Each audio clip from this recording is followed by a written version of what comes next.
Driving in Japan is an absolute pleasure, and if you're living or even just visiting Japan, I cannot recommend a road trip enough. However, when it comes to buying a car in Japan, things get a lot less pleasurable. In this video, I will go over the process of buying a car in Japan and what you'll need to prepare if you want to purchase a car. After that, I'll briefly go over my experience when I purchased my car and some of the things I would have done differently. So without further ado, let's get into it. The first thing you have to know before you even think about buying a car in Japan is that you must have Japanese residency or permanent citizenship.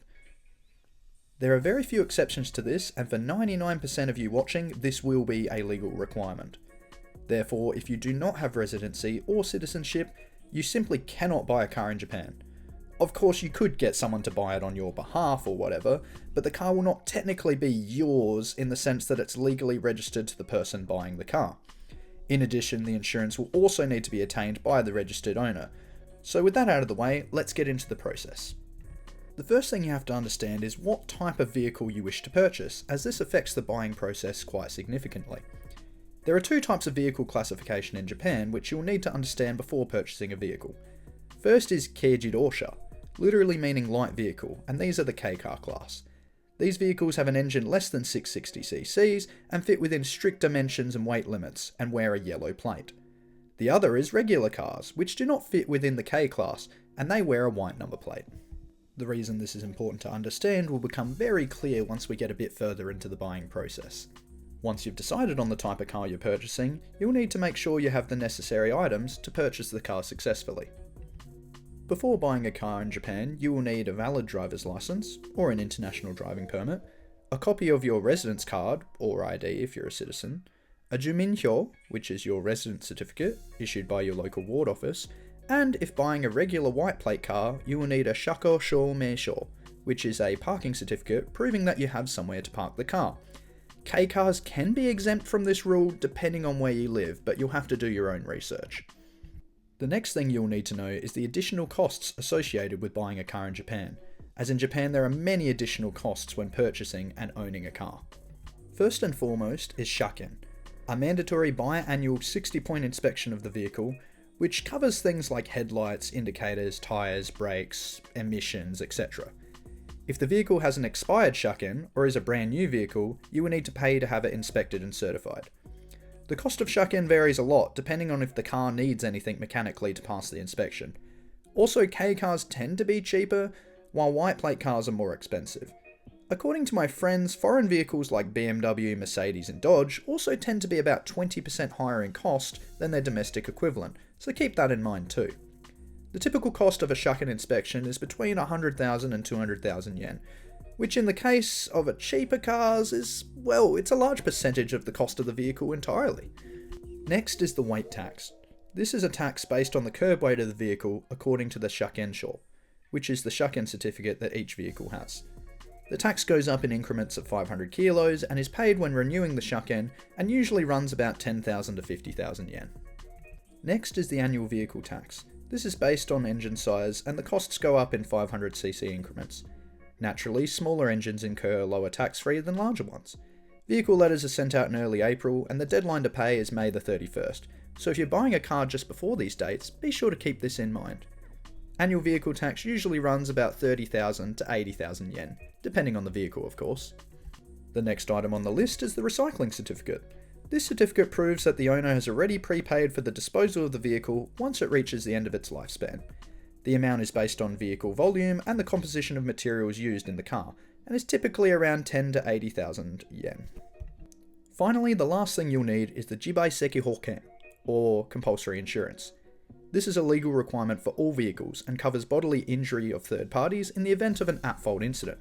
This insurance is also purchased during the shaken process and covers the entire shaken period, and costs between 30,000 and 40,000 yen each time. Of course, in addition, you will likely want to purchase your own non-compulsory insurance, which comes at an additional cost as well. As I briefly mentioned earlier, if you're buying a white plate car, you will need a shako shou meisho, or a parking certificate. The process of getting one of these deserves its own video, but it's quite inconvenient and costly to do so. K cars may also need one of these certificates depending on where you live. The cost of parking varies a lot depending on the location and facilities of the parking area, but generally expect to pay between 10 and 30,000 yen per month, plus the setup fees to enter the parking agreement. Of course, if your residence has a parking space, this can also be certified, but it's still quite the process and it will require some amount of money. So as you can see, there's a lot to consider and prepare for when purchasing a vehicle in Japan. But what is involved during the purchase process? Well, we'll go through that now. Once you've found a car you like and you've agreed to purchase said vehicle, the usual procedure of showing all your prepared documents as mentioned before, signing the necessary papers, and paying the necessary fees ensues. After which, there's usually a great period of waiting. Most of my friends had to wait at least a week due to the process of shaken or transportation of the vehicle to their home location, as well as the issuing of a new number plate in the area or recertification of an existing number plate in the same area. This is done at the local Transport Bureau branch of the Ministry of Land, Infrastructure, Transport and Tourism, and in many cases the dealer will sort this out for you, but if you buy a car privately, you're on your own. Once the car's been fully paid for, all the documents checked, signed, and the car has the correct number plate, you can finally enjoy your new car. Now that we've gone over the whole process, let me briefly cover my experience in buying my car in Japan and what I would have done differently. To begin, I inspected the car in person in Kumagaya, which is in Saitama Prefecture. I agreed to a price through the seller and gave him my contact details. Once I returned to Kyoto, I had to fax through my residence card and residency certificate. Interestingly, he didn't even ask for a proof of a driver's license. Also, because it was a Kei car in Kyoto, I thankfully didn't need a parking certificate. I wired him the funds from my bank to his, and after he received the documents, he had realised I had sent him the wrong residency certificate. I had sent him the certificate that was issued to me when I moved to Japan, which turned out to not be the Juminhyo like I thought it was. So then I quickly went to the municipal office, got a new one, and sent it to him the very same day. After that, we arranged a delivery date and he trucked it to Kyoto. He took care of the relevant change of ownership paperwork and also received the new Kyoto number plate for the car and then had it installed. All in all, it was a pretty smooth process except for the painful wait for delivery and the painful wait for my funds to come through since it was an international transfer.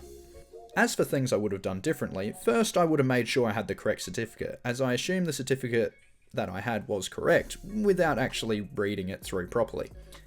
Second, I would have either paid in cash on the day since it wasn't a large amount, or I would have found an alternative payment method that was much faster and incurred less fees, as the fees ended up burdening both myself and the seller, as well as the delay in the funds reaching him.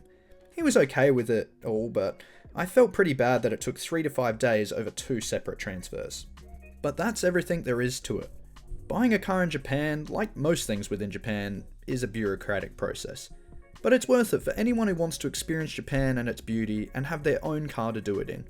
Although I will admit, if you are planning to use the car rarely and only for special trips, then in all honesty, it's probably more advisable to just rent one for a weekend. Anyway, that's it for today's video. I hope I could help in clarifying the intensive process of purchasing a car in Japan.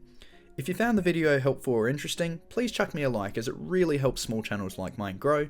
And more importantly, if I missed anything important, drop a comment down below. Share the information with everyone else. My last video on Japanese number plates got many positive comments on things that I missed. I learned a lot, and so did the audience, so everyone wins. Also, I wanted to quickly take the time to thank everyone for the positive comments on the last video, and the reception I received was just amazing. Thank you guys so very much, and thank you guys for watching this one too, and hopefully I'll see you all in the next one.